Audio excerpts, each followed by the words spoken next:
Poštovanje svima. Dobrodošli na julski C++ meetup. Ovaj meetup je podržala kompanija Culke. Veoma mi je drago zbog toga što nastavljamo tako dalje saradnju sa nekim kompanijama kojima je C++ bitan deo njihovog ekosistema. Ovog meseca imamo jedno, ja mislim, fantastično predavanje, to je fantastičnu temu koju će nam Aleksandar kasnije predstaviti, a pre toga par uvodnih reči o Culkeu i šta se dešava u toj kompaniji. Izvoli. Is it okay if we switch to English? Super. Okay. Super cool. First, thank you all for joining. In the middle. Okay. Okay. Thank you all for joining. We are pretty happy to be part of this event, and I'm extremely happy to have my colleague Aleksandar Dakić present us a bit later in the technical topic. Before that, just to share some words about us. Which button? Test it. It works. Yes. Facts and figures. Culke is a Swiss-based company. We were founded in late 1968 from this perspective, and we were founded as a mechatronic company. So at the beginning, it was a connection between mechanics and electronics, and over the years, we grew to very, very different and diverse capabilities. At the moment, we are spread around the world in 17 offices in 10 countries. Let's say offices are counted as the main offices. In each location, we have smaller offices and hubs. We count more than 1,600 employees worldwide. And what we like to put focus on is sustainability, but not only in the matter of climate action and health improvement, but rather in the business sustainability. We like to help and drive our clients to the sustainable product, whether it is hardware or it is a software which could be used and reused years and years afterwards. So what is our main focus? Let's switch for the next one. Our main focus is to grow together with our clients, to empower ideas and to bring the innovation to the market. We are a client-based oriented company. And we live together and grow together with our clients. So for us, it is very important how this relationship is nurtured. We can go on the next one. Basically, we have a very broad field of specialties. We support and specialize in strategy and business innovation, digital solutions, application and services, of course, devices and system engineering.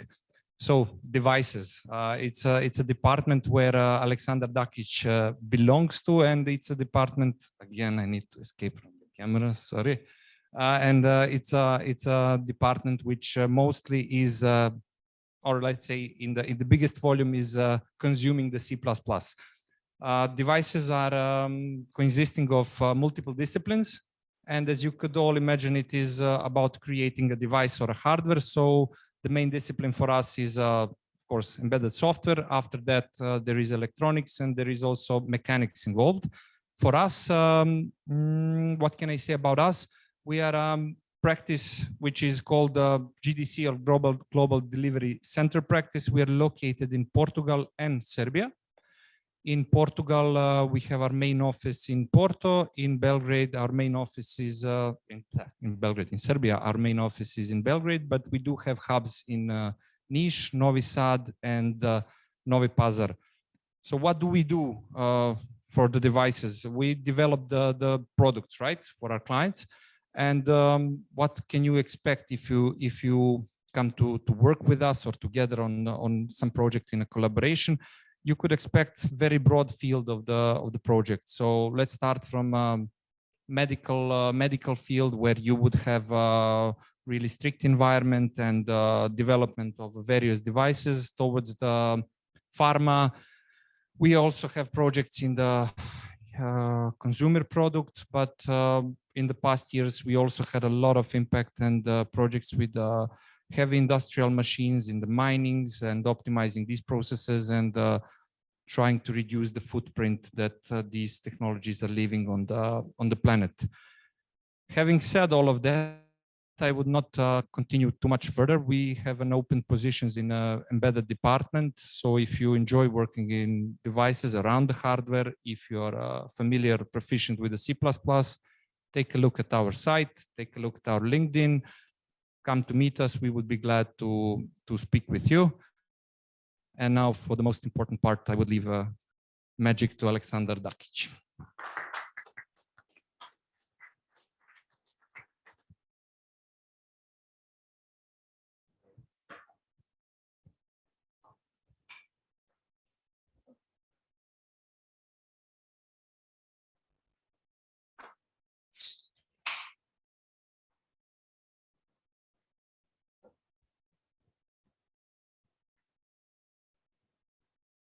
Hello. So topic for today is asynchronous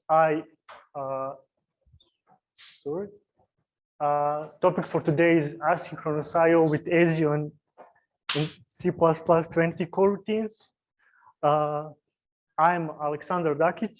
I'm software engineer, and I have been working with the C++ either professionally or for fun for over 9 years. My focus is, I applied the C++ in a different fields, different industries, and my focus is generic programming. Also, I have been working in Zulke for more than 2 years now. On our agenda for today is intro to async cooking, something for warm-up. Then we will cover the basic of async IO with the ASIO library, also the asynchronous model and threading, and some new C++ 20 features. At the end, I will show you the simple IO application. And let's start with asynchronous cooking and a story about a restaurant. So when orders are placed, they are delivered to the kitchen for cooking. And we have two kinds of kitchens, synchronous and asynchronous kitchen. In a synchronous kitchen, each cook gets an order at any given time, and they must work order to completion entirely on their own. That means that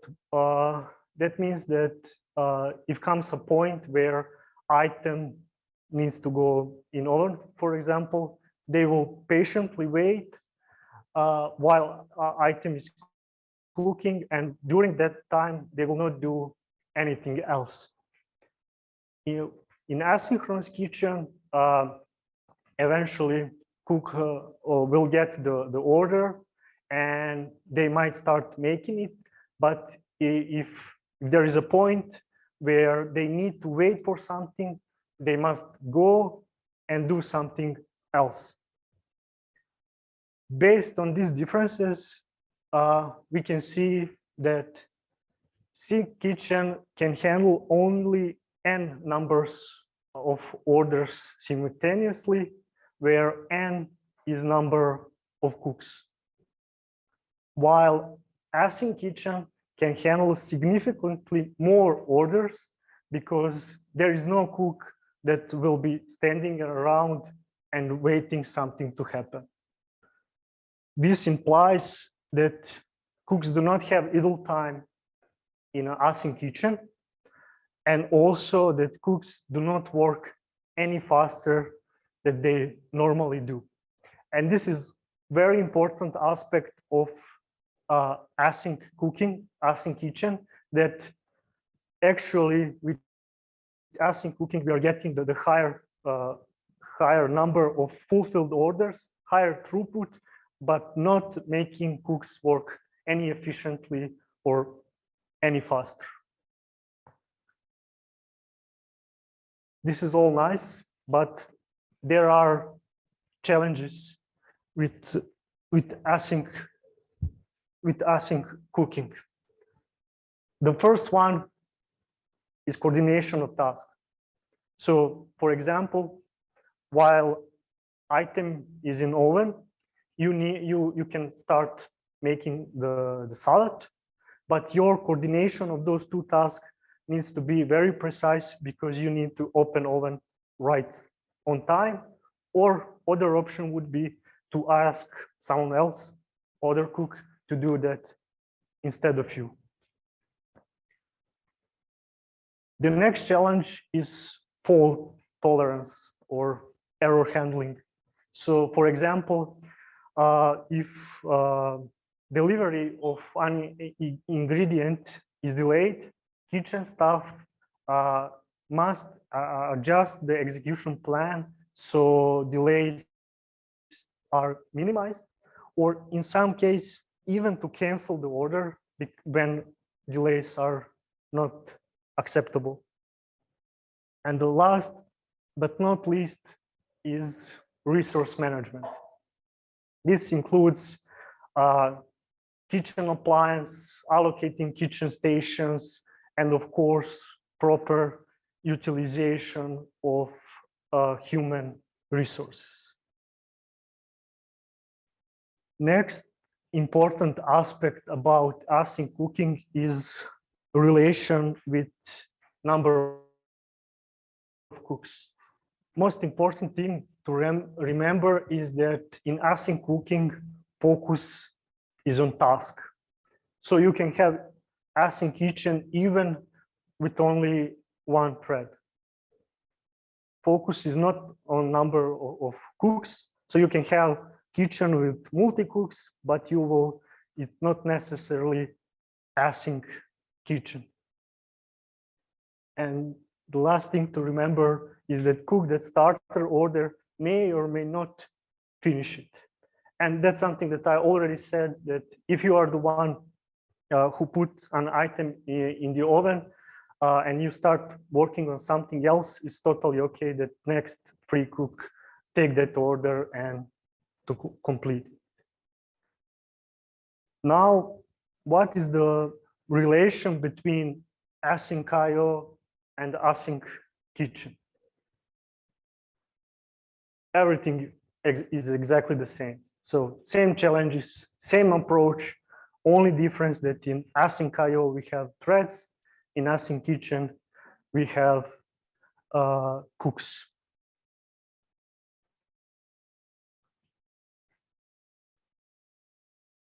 That was warm up. Now we'll start with ASIO. ASIO is asynchronous IO library. Initially, it is designed to be only network library, but over time, library involved, and now it supports also serial ports, timers, file descriptors, or you can write your own custom IO objects. Beside that, all IO objects in ASIO are executor aware. That means that you can your async operation will be executed. Beside that, you can even asynchronously execute arbitrary task. And this library is available as a standalone, as a part of Boost library, and it's even semi-standardized as network TS. Next, let's start with a very simplest asynchronous example with ASIO, and that's waiting for timer to expire. On the first line, we are creating our execution context. What is the execution context? So it's basically environment where async operations are executed. It also communicates with operating system. Internally, execution context can have one or even more threads, but that's at the end hidden from the user. In the next step, we are creating the timer with the time budget of 5 seconds. And Now we are calling the async wait function. This is the initiating function. That means that with this function, we initiate async operation. Only parameter for that function is a function object, lambda. And this is completion handler. That means that that's something that we will call at the end of our async operation. And this is same for all IO object in ASIO library. Only difference that we have for different objects, we have different initiating function, and that completion handlers have different signatures. Also, during this initiating function, we will move the function objects into the execution context. We will initiate async operation within operating system. And in the next step, we will call the run method of execution context. What will happen here? So basically, we will start the event loop where IO context will pull events from the operating system. And how time pass, and after 5 seconds, we will get the result from the async operation from operating system. And now IO context will run our function object with given result in main thread. And every execution context in ASIO have the specific rules for execution. And the rule for this one, IO context, is that completion handlers will be executed in threads that call run method. So far, any question? Okay.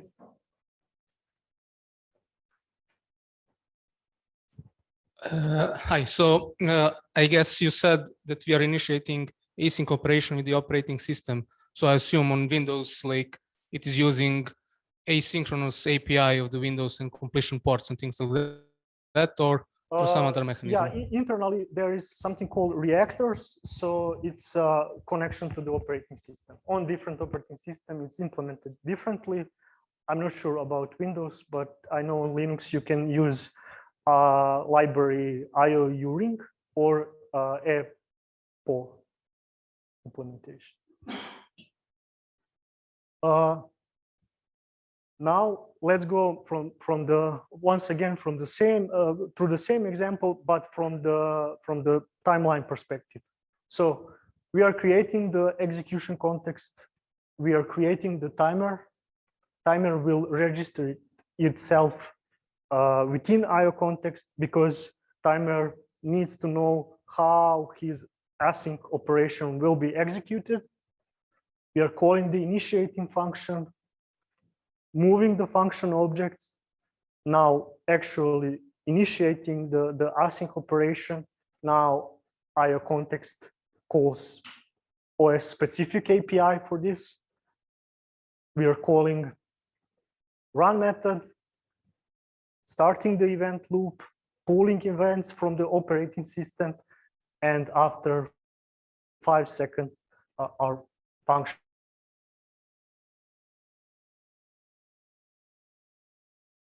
In real life, usually you don't have only one async operation, only one IO object. You have multiple IO objects, multiple async operation outstanding, and also multiple completion handlers to execute.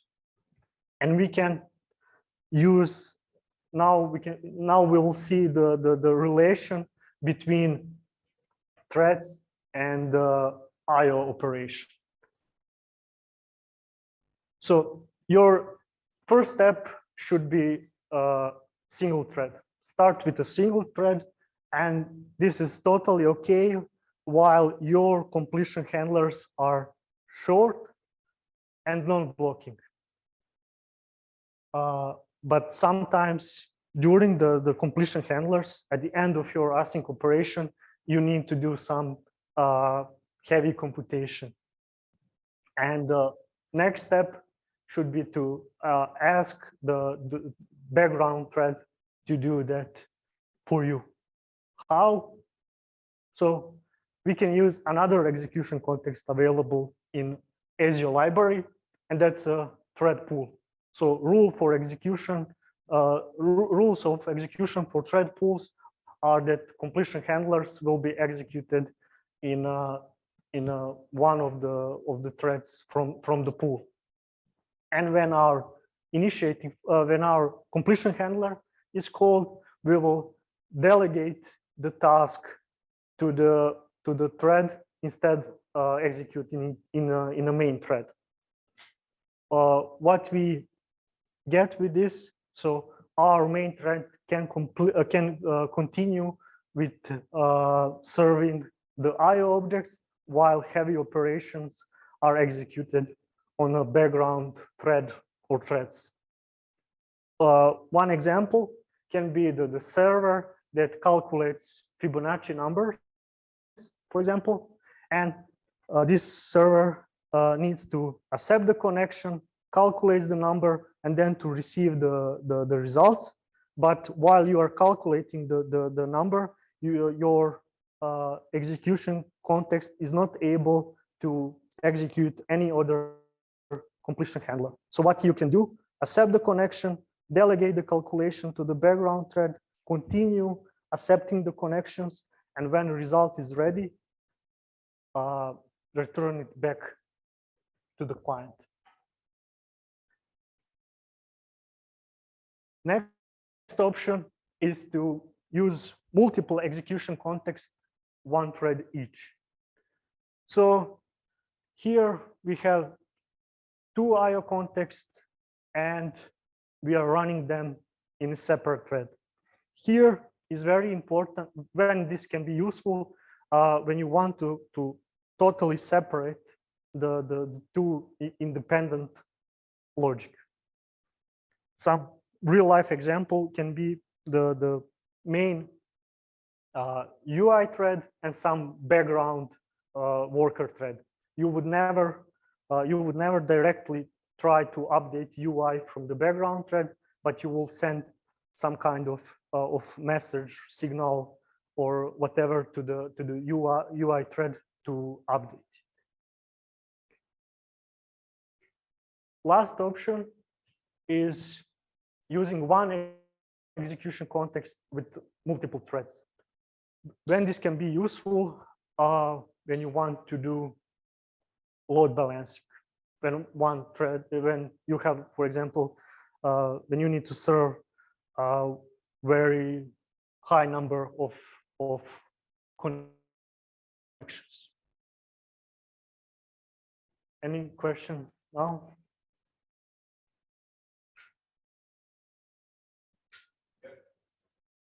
Oh, where is my? Do you usually have one completion handler per resource, or you can have multiple? Does even I try to present it on very simple example with only two IO objects and two completion handlers. But for example, if you are accepting the connections, if you are on the server side, you will have as many as you will have the client sockets as many as you have connections. So you can have really big number of IO objects, and each of them can have 1,000 completion handlers. Okay, I understand. Thanks. Basically, you will have completion handler will be called whenever client sends something. One question here. In the previous or in the last slide, you said we can enlist two threads to serve a single context. Is there any difference between that approach and thread pool approach? Yeah. So with the thread pool, here we are using the thread pool just for delegating the heavy tasks, and the main thread is used for handling the object. Actually, completion handlers from the IO objects. With this, the last approach, with multiple threads, we are load balancing handling of completion handlers on multiple threads.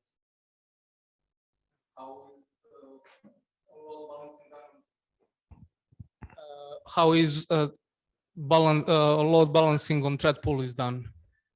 So here also as well, you can, instead of IO context, use the thread pool. That would be exactly the same. So you can change the execution context of timer, then you will have execution on a multiple threads. That's fine. Okay. And what I forgot to mention is that here with the load balancing approach, you will need to take care about synchronization of resources, access to the resources. And of course, you can use synchronization primitives for this, but ASIO developers think that doing the asynchronous programming is hard, but hard enough without synchronization, without threading, and they implemented something called strand. One question from online. So Bang asks, what is the advantage of the ASIO library in contrast to just manually creating STD threads? Sorry.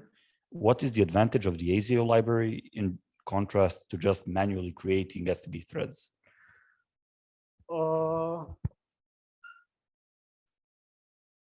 So, I mean, I'm not fully understand the question, but I would say you can have multiple threads, but you still need to use ASIO in order to work on async operations. Otherwise, yeah, if you just synchronously read or work on an IO and have multiple threads, most of the time all of your threads will be in a idle state. Here you can, it's not the case.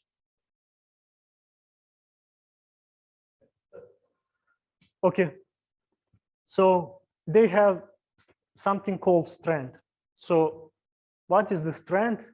Strand is adapter for execution context that ensures that all completion handlers will be executed in FIFO order, no matter of threads. And instead of IO, we are passing strand now. So this means that synchronization is definitely there, somewhere is done, but in our completion handlers, we do not need to use synchronization primitives. Okay. So assume strands are using some kind of queuing in the background. So the question is, are those queues bounded or unbounded? I'm not sure, to be honest.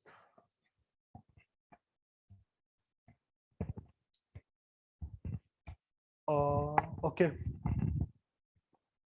Now let's do the recap of this section.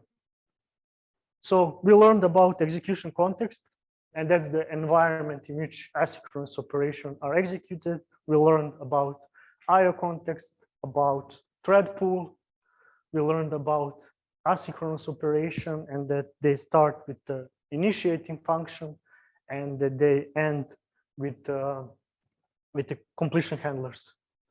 Also, we learned how to use threads, one context, one thread, sometimes use the background thread for the heavy work, multiple context, one thread each, one context, multiple threads.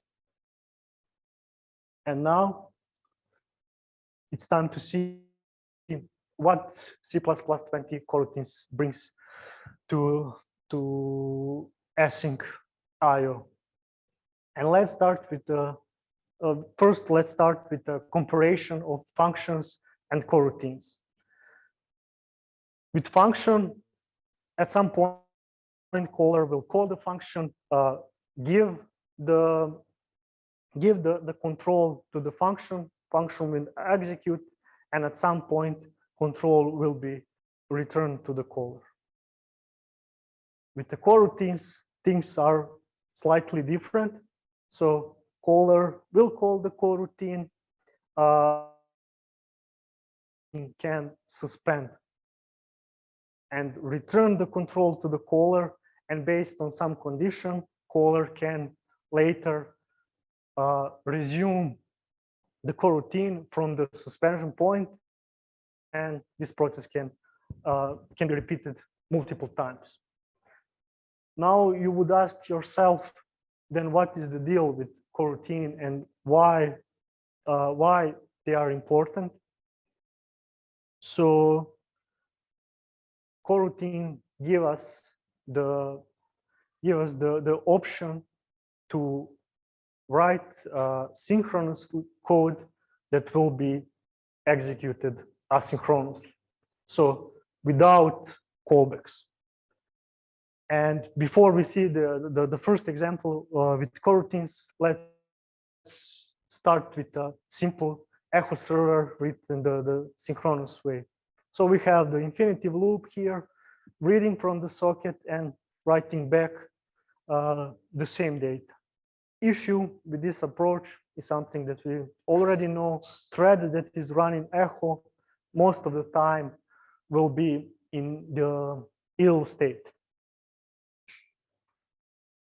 We can fix this with callbacks, but callbacks can really harm the readability of the code, and you also need to take care about object lifetime, because all objects need to be alive at the moment where callback is triggered.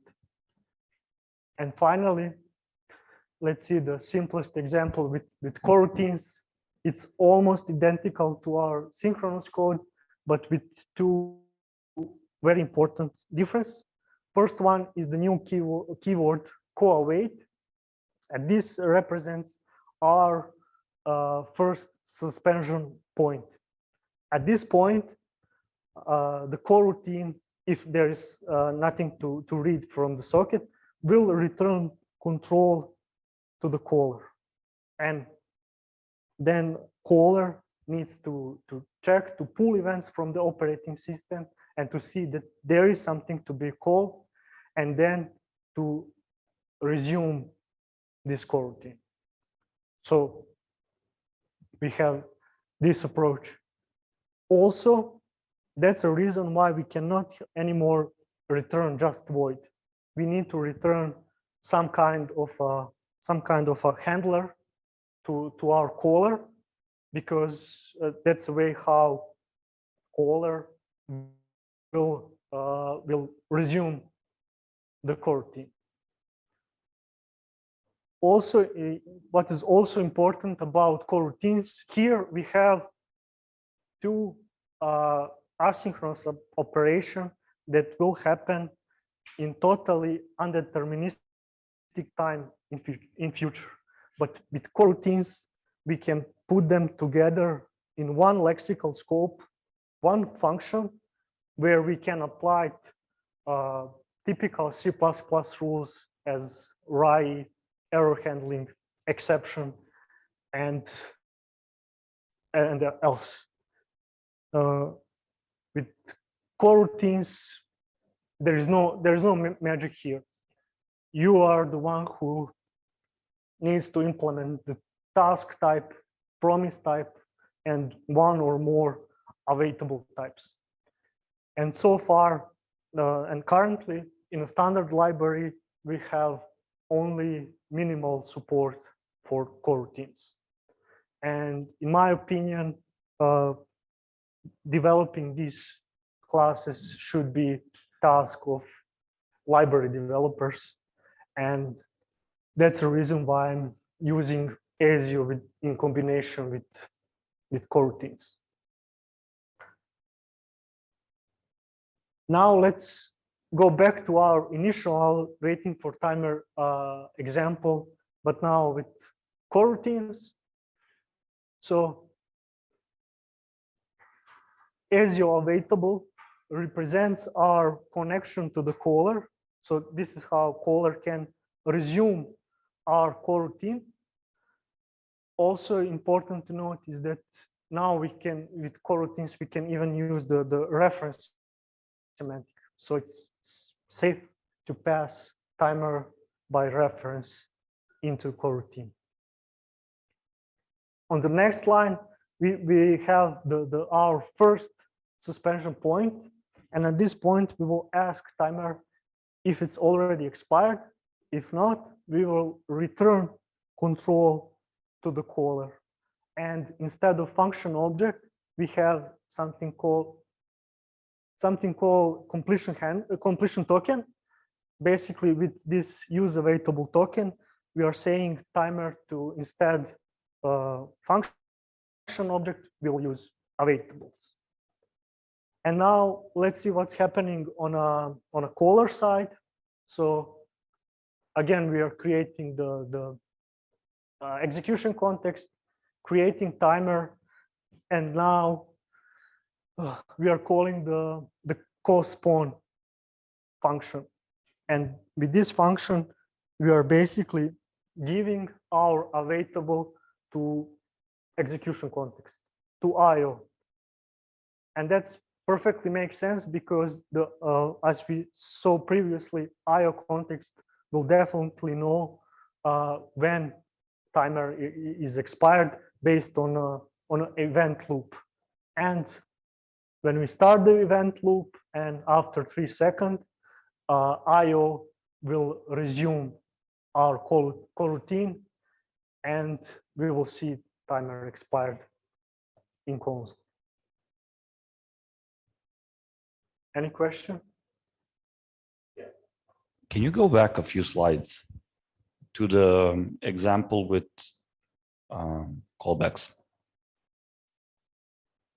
What's the shared from this? Okay, so this is the when you are using the share pointers, you can inherit the class named enable shared from this. This is the CRTP, which gives you a capability to create shared pointers from your class. I simplify this example, but here we are ensuring that the class that has echo inside is alive at the moment when lambda is called.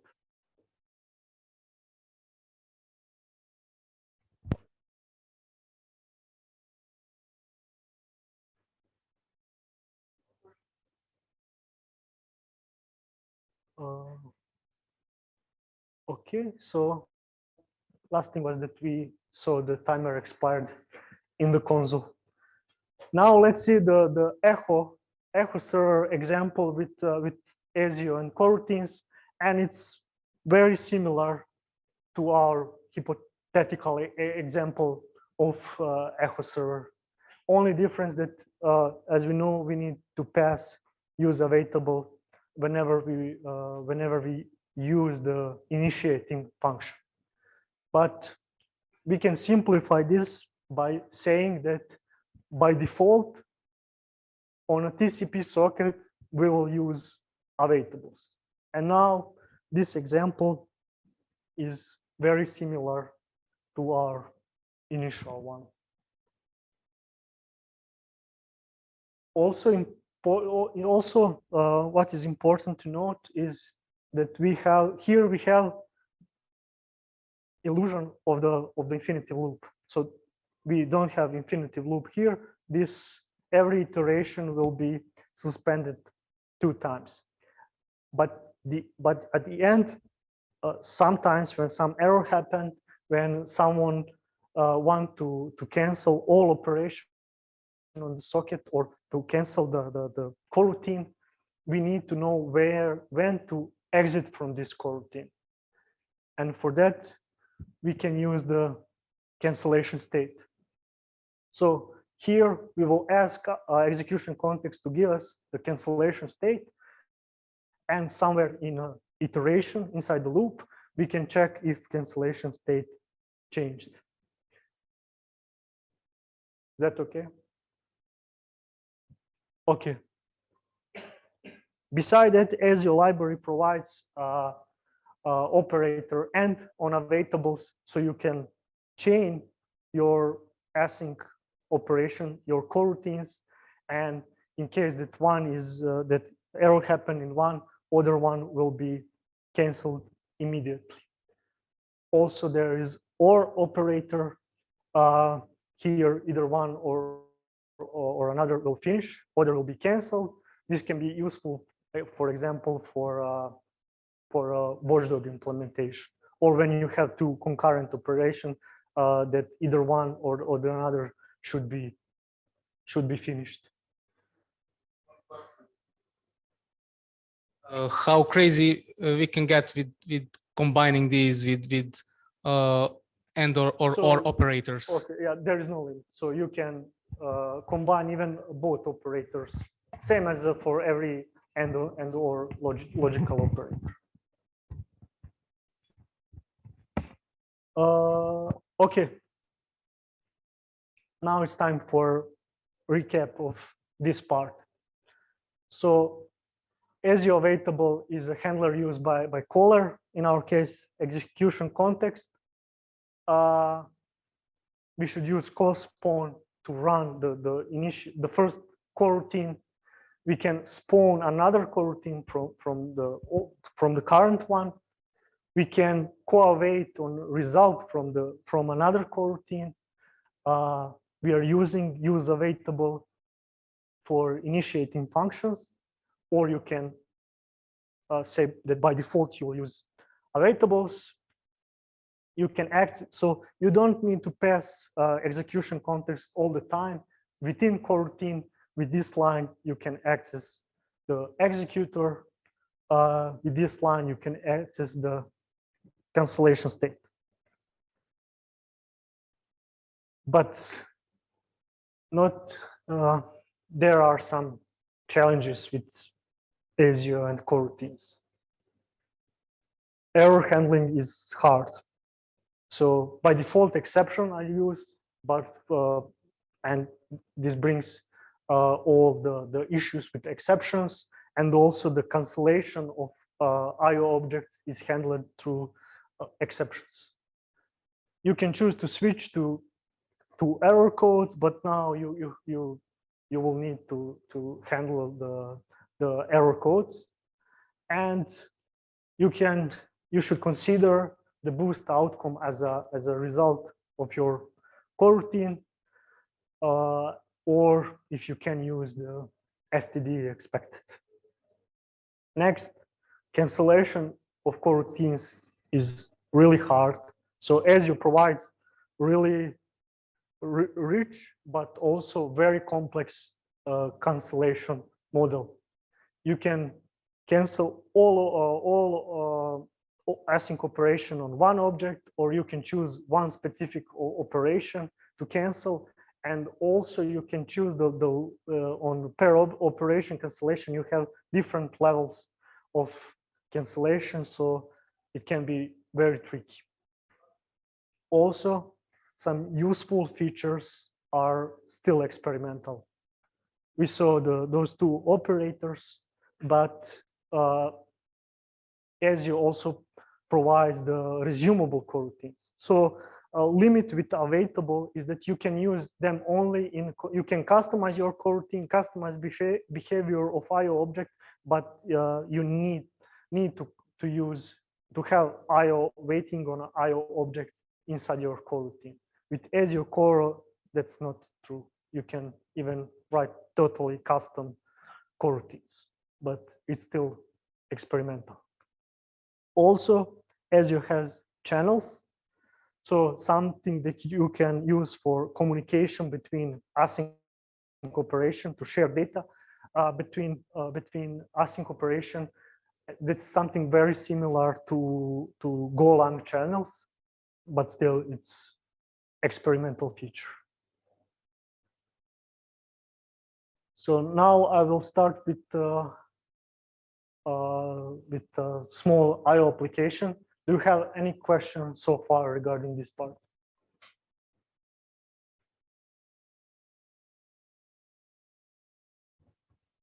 No? Okay. So what is our IO application is doing? This is the small application that is taking the shots on a camera available on your device and sending them to the server. So on the client side, we have the camera module. It is responsible for taking the camera, the image shots from the camera. It uses the GStreamer, and the GStreamer will generate the images inside the specified directory. And then directory monitor is using IO notify to detect those changes inside that specified directory and to inform endpoint to send them to the server side. And this endpoint is implemented using the boost. Boost-based is the small HTTP library built on top of ASIO. So it supports all features that ASIO supports. And as our async framework, we'll use ASIO library. On the server side, again, we have the endpoint that receives the images and places them in a specified directory. Directory module, directory monitor will monitor directory, and eventually it will detect the images. And at the end, we have the UI written in Qt. And of course, we are using ASIO as our asynchronous framework. So ASIO library is a very low level library. So we don't have like a higher async algorithms, higher async utility function.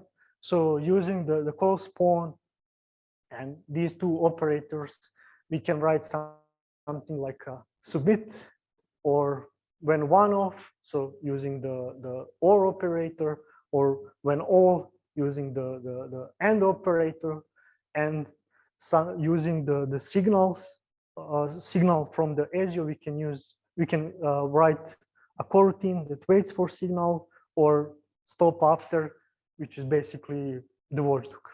And let's see how we can use this function. In our client main, now we are running the 3 coroutines on our IO context on one thread.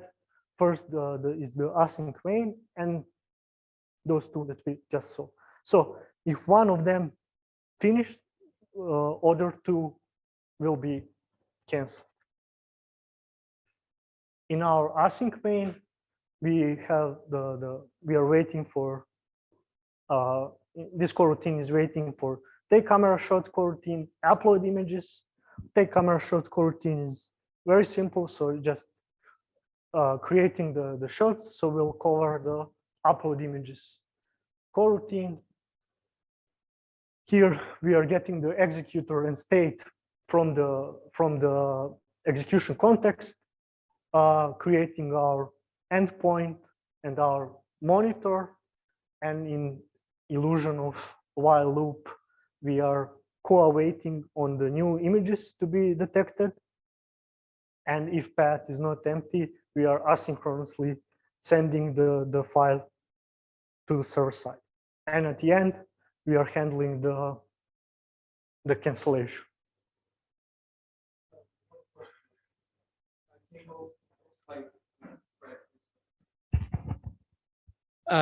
We always have to provide the executor. That there are no overloads that would reduce the current executor.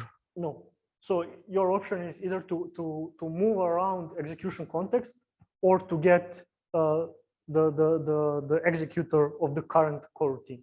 But call spawn, the first parameter of the call spawn is execution, either execution context or executor.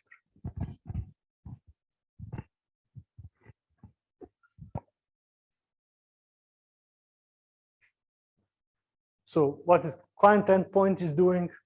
We need some boost specific things, result stream. and resolver.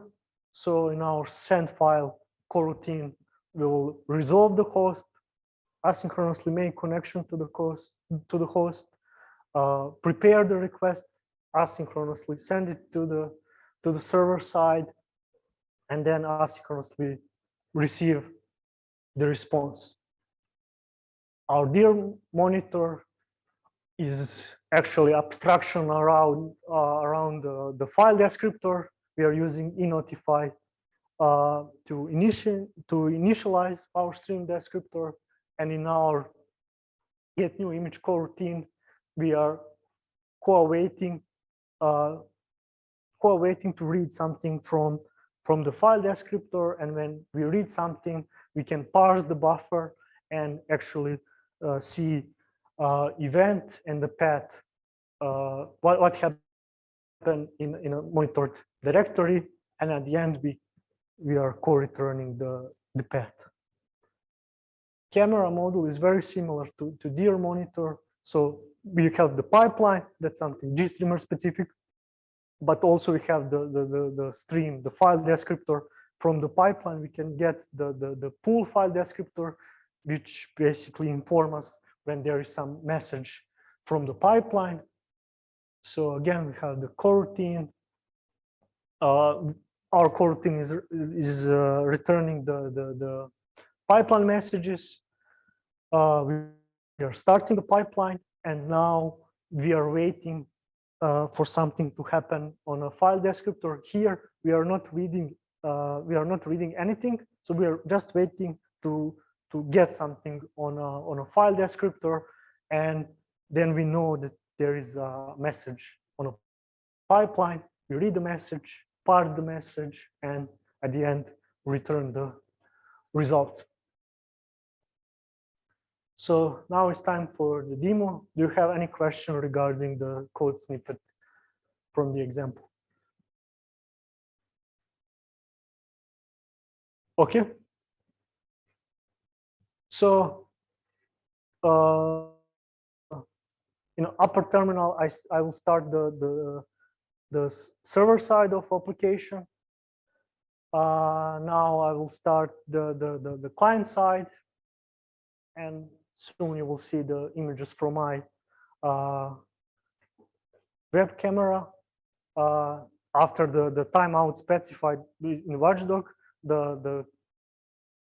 specified the watchdog, the coroutines will be canceled. Now I run again the client side, and I will stop the server side with signal.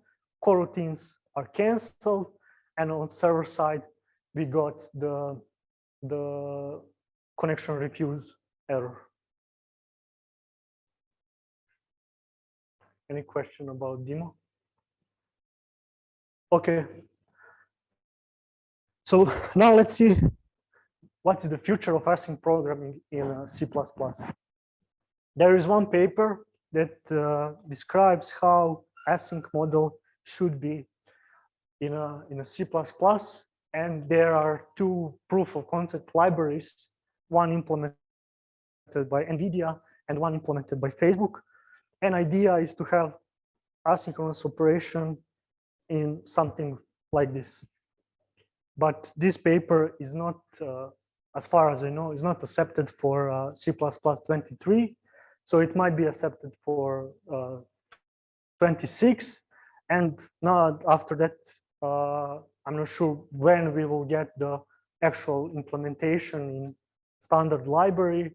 And of course, what will happen with the network TS ASIO part of the library. So that's something that we will see. Inspiration for this task, for this talk was these 4 talks, and if you find time, please watch them. 2 of them are even from the author of ASIO library, and that would be to have.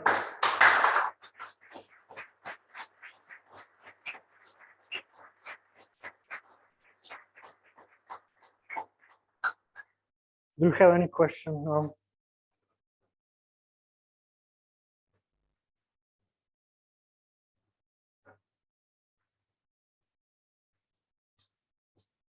Yeah, thank you. Thank you for the talk. Is there a way to create a thread pool that will automatically detect the number of cores on a No. CPU? No. No. So the only parameter of thread pool is the number of threads.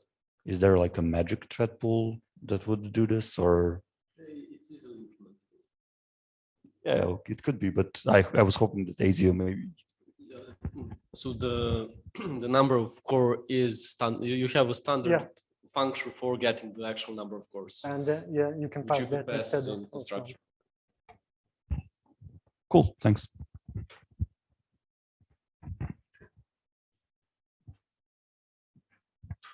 I have one question. Relatively, can you compare libunifex and SDExec from NVIDIA? I think that NVIDIA's library is relatively new. To be honest, I don't have much experience with those libraries. I just read about the sender and receive approach to the async programming, but I don't have any experience with those two libraries. ASIO, is there some similar composition techniques like in libunifex, for example? Unfortunately, no. So it's a low-level library, low-level library that provides only the functionalities that I saw, I presented. You can, I tried to I tried to mimic that with a few utilities function that I implemented, but that's a very simple implementation. Just give me a second.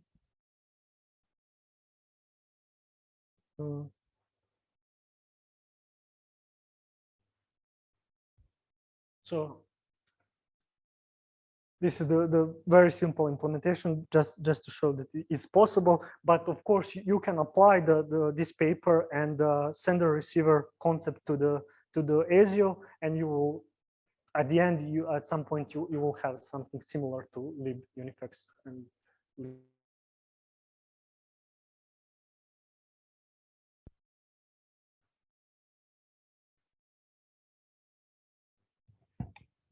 So you mentioned that this is like a network TS, and the idea is to bring networking to C++ standard library.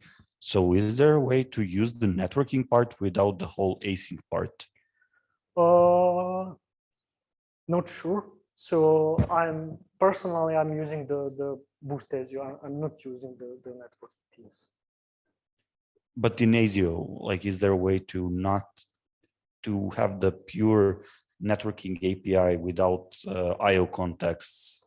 So I'm not sure. I would say no. So all objects are executor aware. It's a design idea. I mean, you can have the synchronous execution, but it's still you need to pass the execution context where, which at the end will not do the asynchronous execution, but will do the communication with operating system. And if I'm using that, is it okay to only have one IO context and just? Yeah, I have not prepared that for the presentation, but as far as I saw, one thread, one IO context is capable of serving the 10,000 connections over the TCP, while your completion handlers are short and non-blocking. Okay, someone is, okay, even Trukic from online is asking, will this talk be on this year's meeting C++ in Berlin? I don't know. I mean, it's up to you, you can submit it. Oh, it's too late? Oh, okay. So no. More questions? Okay, if I can answer to that one, I think yes. Sure, of course. Yeah. Yes. and I will host them on CP Serbia GitHub. Okay. That we have official GitHub for all the materials from the presentations. Okay, if there are no more questions, I would like to thank Aleksandar for awesome presentation. Thank you very much. You're welcome. And I invite you all to join us later on after meetup on some, we have some gathering, which is now something that we have after every meetup. So thank you very much, and see you again next month, I would say.